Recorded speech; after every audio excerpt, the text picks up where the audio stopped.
You may have heard a lot about 529 plans in the news recently and wondered, what are they and how are they changing? 529 plans were created under the Small Business Job Protection Act of 1996. They were originally designed to be tax-advantaged savings plans to incentivize saving for future college costs. These plans allow a person to grow his or her savings on behalf of a beneficiary, which may include a child, grandchild, a spouse, a non-relative, or even the person establishing the account. Nearly all 50 states plus DC sponsor at least one of the two types of 529 plans: prepaid tuition plans and college savings plans. Prepaid tuition plans allow for the purchase of units or credits at participating colleges and universities for future tuition and fees for the beneficiary of the plan.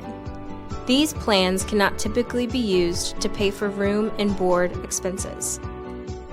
College savings plans are investment accounts that can be used to pay for future qualified higher education expenses, including tuition, fees, and room and board. The account funds can generally be used at any college or university. A signature benefit of this type of plan is that if funds are used for qualified higher education expenses, the earnings gained on the investment funds are not subject to federal income tax.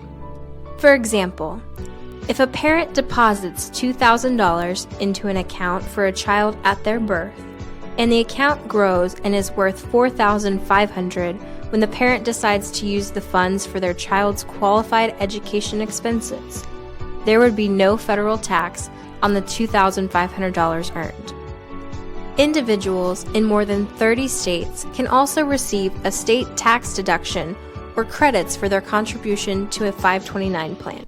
Recent changes in policy expanded the way that funds in 529 plans can be used. In late 2017, Congress passed and the President signed into law the Tax Cuts and Jobs Act, which expanded qualified expenses in 529 savings plans to include public or private elementary and secondary school tuition up to $10,000 annually. The Tax Cuts and Jobs Act did not revise prepaid tuition plans. A central benefit of 529 plans is the tax-free compounding of interest on the account funds. As some in education policy circles have pointed out, using the funds earlier in a child's education would allow for less time for compounding to occur.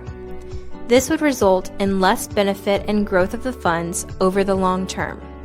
There is certainly room for continued improvement in this policy.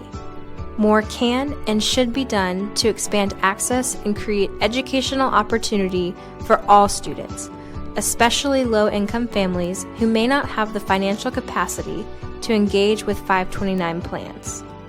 For more information on education choice, see other videos on the Opportunity Learning Hub.